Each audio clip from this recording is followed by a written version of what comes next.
Hello, I'm Dr. Ketki Deshmukh.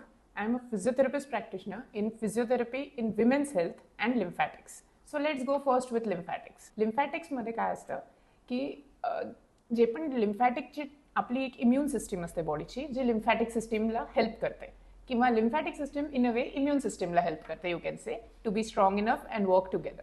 त्यामुळे सगळ्या बॉडीच्या सिस्टीम्स हे लिम्फॅटिक सिस्टीमसोबत रिलेटेड आहेत.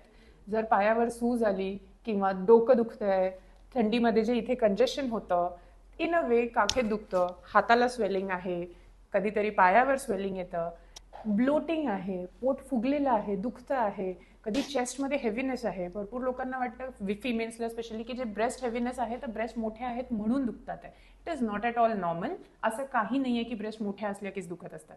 हे सगळे इश्यूज तिथे स्वेलिंग असल्यामुळे असतात आणि ते इश्यूज लिम्फॅटिक्सनी सॉल्व्ह करता येतात. सो ज्या गोष्टी इथे डबल चिन आहे ती पण लिम्फॅटिक्सचाच एक पार्ट आहे. ज्यांना इथे डबल चिन आहे त्यांना इथे कंजेशन असण्याची जास्त शक्यता आहे, म्हणून डबल चिन राईज होते. ते रिलीज केलं तर डबल चिन जाणार. It's not always fat and not always obesity.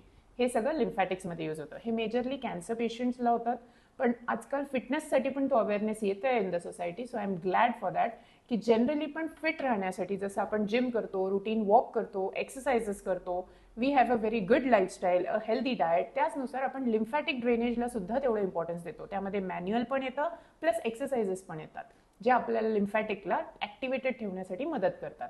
So मी त्यामध्ये प्रॅक्टिस करते आणि गाईड करते लोकांना त्या संबंधात. ओके.